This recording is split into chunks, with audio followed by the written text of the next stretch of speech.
Pagdating ko pa lang sa sinahan ay nasa lubong ko na kaagad sa labi pa lang yung isa sa mga bakla. Doon pa lang ay sinabihan na ako na sa projection room na tumuloy. Ang pagbabalik kong yon ang naging simula ng palagian ko ng pagpapaubaya sa kanila. Inaabutan naman nila ako ng pera bilang allowance ko daw. At di nagtagal ay may iba na ring taong gumagamit sa katawan ko na kontak ng dalawang bakla. Halos linggo-linggo ay pinapabalik nila ako doon.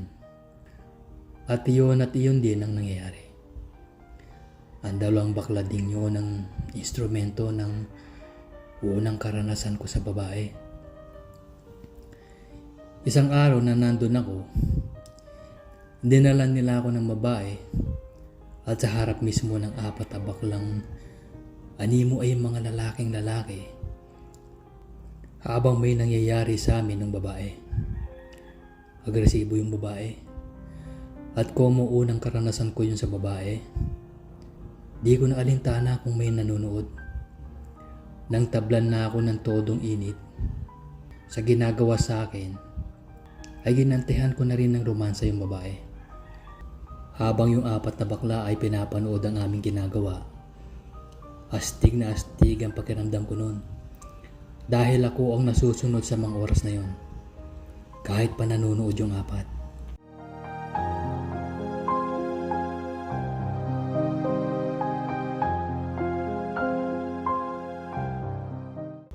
Nung makaraos ako dun sa babae, ay di na pumayag yung mga bakla na di rin nila ako matikman. Kaya nagpaubaya na rin ako sa gusto nila. Total ay sila naman ang nagbigay sa akin ng babae. Bawat lugar sa sinahan na yun ay nagamit na namin para pwestuhan habang ako ay kanilang pinagpipiestahan. Natutunan ko na rin ipagwalang bahala ang pangyayaring yon at inililigo ko na lang pag-uwi ko ng bahay. Total, sabi ko sa sarili ko ay nagkakapera din naman ako at nakakapagparaos pa. Yung dating linggo-linggo na pagpunta ko doon ay dumalang na rin naman makalipas ang halos 6 na buwan. Marahil ay sinawaan na rin sa akin yung mga bakla o may bago na silang binibiktima. Ang kwento ni Kuya Jeff. Huminto na sa part na yon ng pagkukwento si Kuya, saka sinabing, naginit ako dun sa kwento na nakaraan ko . Gawin mo na Gilbert ang nalalaman mo na makaraos na ang katawan ko. Ang dugtong pa niya. Ako man ay nag-init ng husto sa mga kinwento ni Kuya tungkol sa mga nakaraan niya. Noon ko lang na-realize na makwento pala siya pag nalalasing. Pero sa ngayon ay nag-uutos na naman siya na paligayahan ko siya. Tutulma lang isip kong gawin yon, pero ang kalooban ko ay kasalukuyan nag-iinit ng mga sandaling yon. Sanhin na rin ang ikinwento niya mga karanasan na pinagdaanan niya. Kaya di ko nagawang tumanggi sa gusto niyang mangyari. Uumpisahan ko pa lang sana nang tanungin niya ako kung gusto kong uminom. Sabi ko ay ayoko at di ako marunong uminom. Sumagot siyang hindi raw pwede yun. Saka tumayo siya at kinuha yung bote ng beer. Nadala niya nang pumasok ng kwarto. Tinawag niya ako at buong akala ko ay iabot niya sa akin ng beer para piliting inumin. Subalit sa halip ay siya ang tumungga nito. At nung makalapit na ako ay saka ako hinawakan sa ulo. At saka hinalikan sa labi. At sa paghalik niyang yun ay inilipat niya ang beer na nasa bibig niya sa loob ng aking bibig mismo. Nagulat ako sa ginawa niyang yun at medyo nasamid ako. Nakainom muli ako ng beer ng sandaling yun at higit na mas marami na ito kaysa sa nauna. Paulit-ulit niyang ginagawa yun hanggang sa maubos ang isang boteng beer. Medyo mahilo-hilo na ako noon. Kahit isang bote lang ang maubos namin dahil halos 10 minuto lang yata niya inubos yun sa akin. Inutusan niya akong kumuha pa ng 2 bote sa labas at dalhin ito sa loob. Na makakuha pa ako ay inulit niya uli ang pagpapainom niya sa akin ng beer. Mga hanggang 5 beses pa niya ginawa ito. Sa mga oras na yon ay hindi na naman ako nakatanggi. Kaya naipagawa niya ang mga nais niya.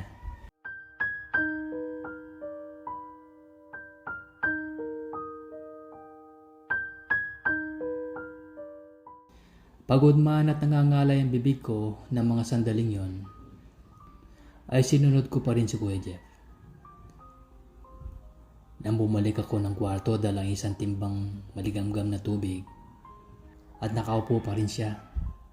Na makita niya ako ay itinaas niya ang 2 niyang kamay at inilagay sa likuran ng kanyang ulo.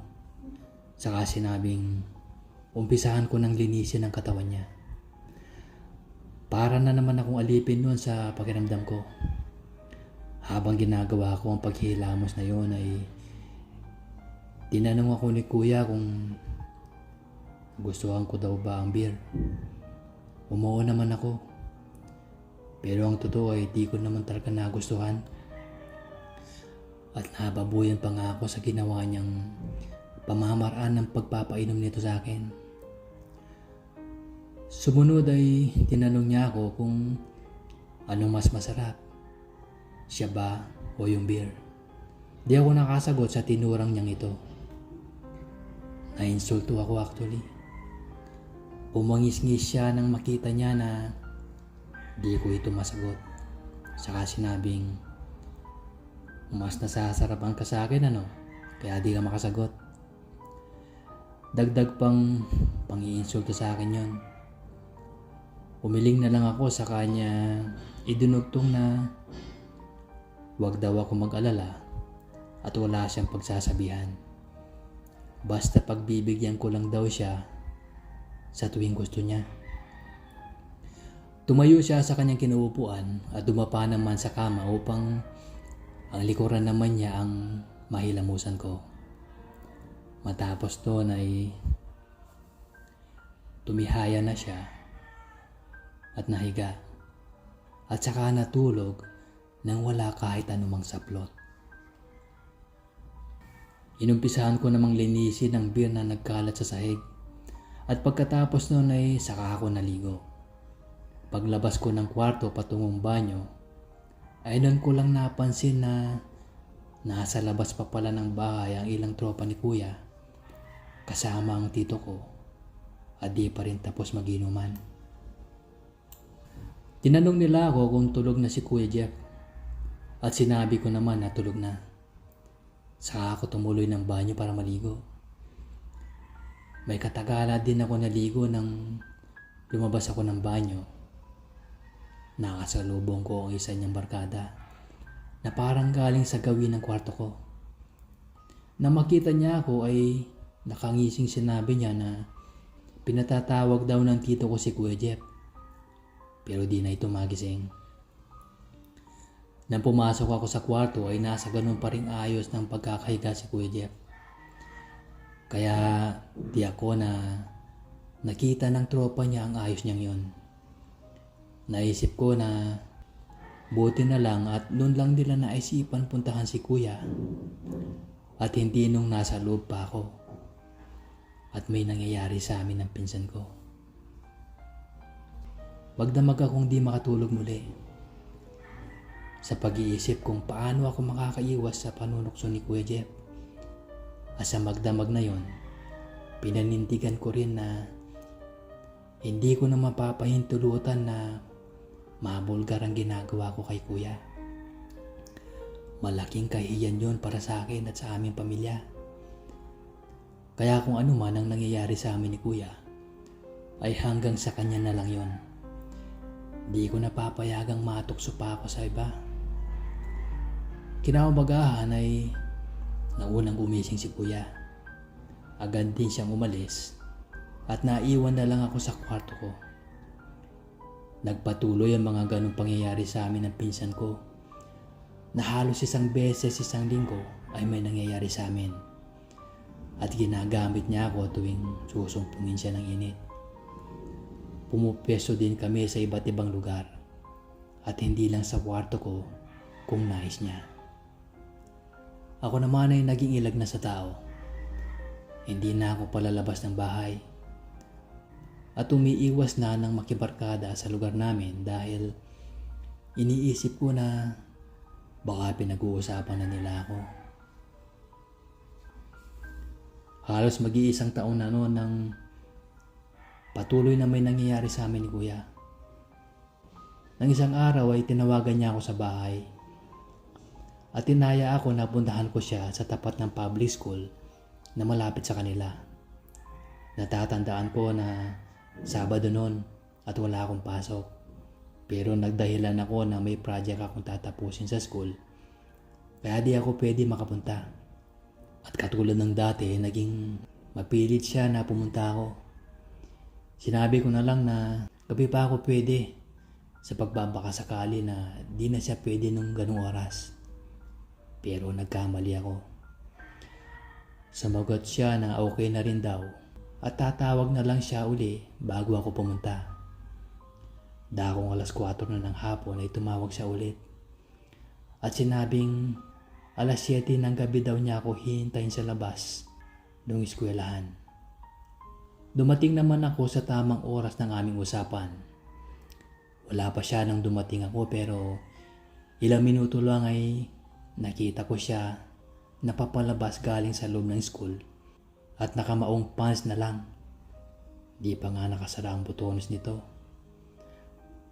At wala nang suot na pangitaas. Tinawag niya ako papasok sa loob ng campus.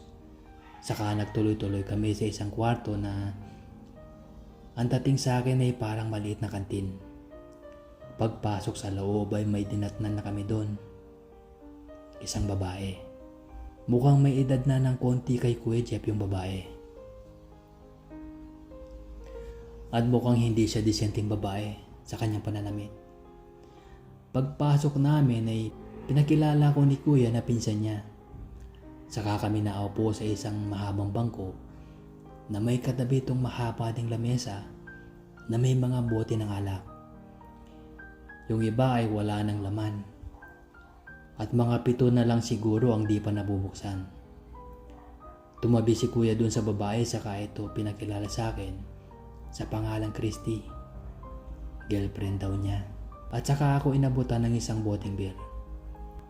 Si Kuya ang bumabangka sa kwento nun.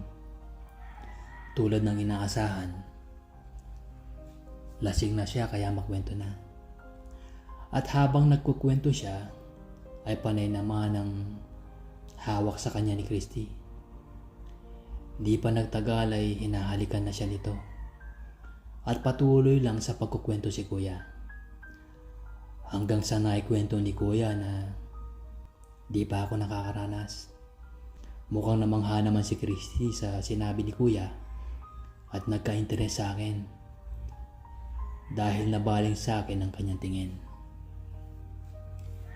Pero nagsalita si Kuya na bago ko ipatikim sa iyo si pinsan, ay ako muna ang paliligayahin mo.